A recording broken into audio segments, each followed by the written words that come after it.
अंग्रेजी यहाँ माध्यम न बने। और इसमें कितने लोग हैं, अगर अंग्रेजी करें तो उर्दू भी कर दीजिए, उर्दू क्यों नहीं करते? अपने बच्चों को ये लोग पढ़ाएंगे इंग्लिश स्कूलों में, और दूसरे के बच्चे के लिए अगर वो सुविधा सरकार देना चाहते हो, कहते नहीं उर्दू पढ़ाओ इसको, यानी उसको मौलवी बनाना चाहते हैं, कठपुल्ला पर की ओर देश को ले जाना चाहते हैं। मैं जो हमारी भाषा बुंदेलखंडी भोजपुरी, इसका हम विरोध नहीं करते, लेकिन अंग्रेजी का इस विधानसभा में प्रयोग करना यह न्यायोचित नहीं है। बड़े मुश्किल से अंग्रेजी यहाँ से हटाई गई थी और हमारी भाषा हिंदी घोषित की गई थी विधानसभा का। आप अंग्रेजी ला करके हिंदी को कमजोर करने का प्रयास हो रहा है, ये नहीं होना चाहिए। हिंदी को हटाने के लिए हम लोगों ने यातनाएं झेली हैं। दिल्ली तिहाड़ जेल में बंद रहे हैं, लखनऊ जेल में बंद रहे हैं, गोरखपुर के जेल में बंद रहे इस आंदोलन, इसलिए कि ये हिंदी अंग्रेजी यहाँ माध्यम न बने। और इसमें कितने लोग हैं, अगर अंग्रेजी करें तो उर्दू भी कर दीजिए, उर्दू क्यों नहीं करते? उर्दू भी तो भाषा है, उर्दू को नहीं करेंगे, अंग्रेजी करेंगे। अंग्रेजी का मैं व्यक्तिगत रूप से मेरा विरोध दर्ज कर लें, बहुमत है आप पास कर लें। उसमें माननीय मुख्यमंत्री अध्यक्ष जी, उत्तर प्रदेश के विभिन्न बोलियों को, भोजपुरी, अवधी, ब्रज और बुंदेलखंडी को इस सदन में सम्मान मिल रहा है, और हमारी सरकार तो इन सब के लिए एक एकेडमी का भी गठन, अलग अलग एकेडमी के गठन की कार्रवाई को भी आगे बढ़ा रही है। ये सभी हिंदी की उपभाषाएं हैं, यानी हिंदी की बेटियां हैं। भाषा की समृद्धि के आधार हैं,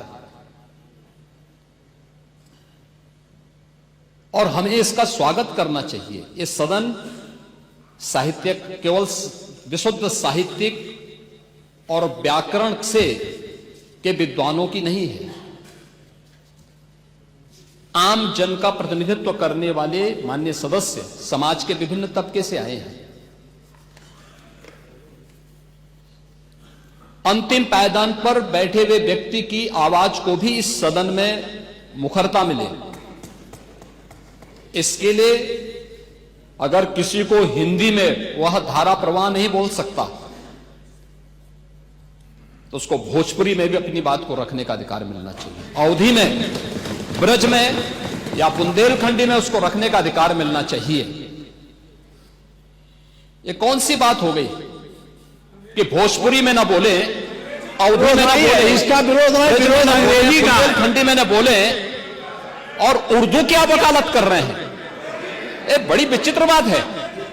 आप मुझे बताइए, मैं इसीलिए कहता हूं कि आप समाजवादियों का चरित्र ही इतना दोहरा हो चुका है, इतना दोहरा हो चुका है कि अपने बच्चों को भेजेंगे इंग्लिश पब्लिक स्कूल में और दूसरों के बच्चों को बोलेंगे कि एक गांव के उस विद्यालय में पढ़े जहां संसाधन भी नहीं है।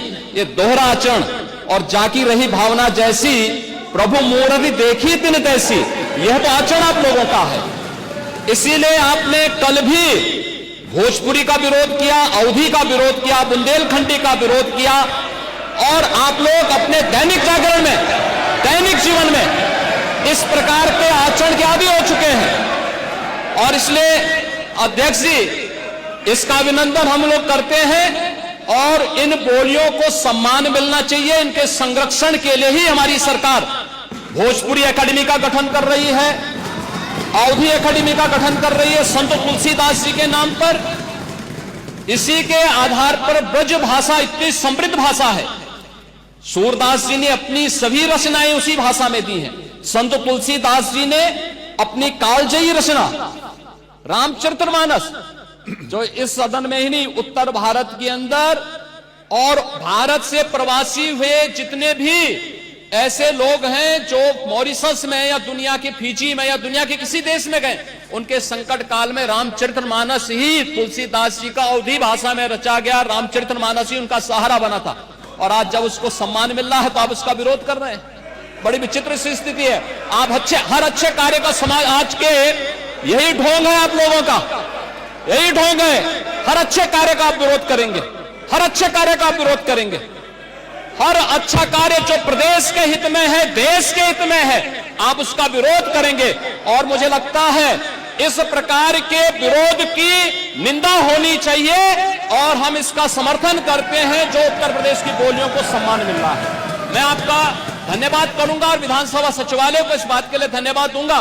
कल हम लोगों ने यहां पे इसका शुभारंभ किया, समाजवादी पार्टी ने उसका विरोध किया है और मुझे लगता है कि प्रोसीडिंग का हिस्सा होना चाहिए, इनको समाज के सामने एक्सपोज करना चाहिए। अपने बच्चों को ये लोग पढ़ाएंगे इंग्लिश स्कूलों में और दूसरे के बच्चे के लिए अगर वो सुविधा सरकार देना चाहती है तो कहते नहीं उर्दू पढ़ाओ इसको, यानी उसको मौलवी बनाना चाहते हैं, कठबुल्ला बन के देश को ले जाना चाहते हैं। ये नहीं चल सकता।